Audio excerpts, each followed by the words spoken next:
పిల్లలకు విద్యాబుద్ధులు నేర్పించే ఉపాధ్యాయులు చాలా హుందాగా నడుచుకోవాలి. విద్యార్థులకు ఆదర్శప్రాయంగా నిలిచేలా సత్ప్రవర్తన కలిగి ఉండాలి. కానీ ఓ ప్రభుత్వం పాఠశాలలో పనిచేస్తున్న ఇద్దరు ఉపాధ్యాయులు అందుకు పూర్తి విరుద్ధంగా వ్యవహరించారు. ఫుల్లుగా మద్యం సేవించి స్కూల్ కి వెళ్లడం అలవాటుగా మార్చుకున్నారు. ఈ విషయాన్ని గమనించిన గ్రామస్తులు పోలీసులను అప్రమత్తం చేశారు. దీంతో రంగంలోకి దిగిన పోలీసులు సోమవారం ఫుల్లుగా మద్యం తాగి తూలుతూ స్కూల్ కు వచ్చిన ప్రధాన ఉపాధ్యాయుడు కాంట్రాక్ట్ టీచర్ ను పోలీసులు అరెస్ట్ చేశారు. ఈ ఘటన బీహార్ లోని నలంద జిల్లా గుల్ని గ్రామంలో జరిగింది. ఈ కేసుకు సంబంధించిన వివరాలను పోలీసులు వెల్లడించారు.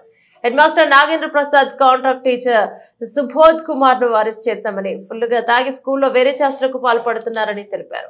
అసాధారణంగా అనైతికంగా ప్రవర్తించడాన్ని గ్రామానికి చెందిన కొందరు వ్యక్తులు గుర్తించారని వారు నిలదీసేందుకు ప్రయత్నించగా ఇద్దరు కలిసి గ్రామస్తులను దుర్భాషలాడారని, దీంతో తమకు ఫిర్యాదు అందిందని పోలీసులు తెలిపారు. బీహార్ లో మద్య నిషేధం అమల్లో ఉందని, ఇద్దరు చట్టాన్ని ఉల్లంఘించారని పేర్కొన్నారు. ప్రసాద్ కుమార్ ఇద్దరు మద్యం మత్తులో ఉన్నట్లు నిర్ధారణ అయిందని, ఇద్దరు సస్పెన్షన్ వేటుకు గురయ్యారని అధికారులు వెల్లడించారు. కాగా ఉపాధ్యాయులు మద్యం మత్తులో ఉన్న వీడియో ఒకటి సోషల్ మీడియాలో వైరల్ గా మారింది. మద్యం మత్తులోని విద్యార్థులు గ్రామస్తులతో వారు మాట్లాడడం కనిపించింది. మత్తు ఎక్కువై నడవలేక ఒక ఉపాధ్యాయుడు రోడ్డు మీదే పడిపోవడం కూడా రికార్డ్ అయింది.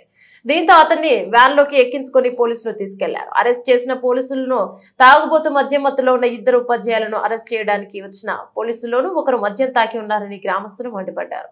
ఉపాధ్యాయులను వ్యాన్ వైపు ఈడ్చుకెళ్లిన పోలీసులు తాగి ఉన్నారని ఆరోపించారు. ఈ విషయంపై పోలీసు అధికారులకు గ్రామస్తులకు మధ్య వాగ్వాదం జరిగింది.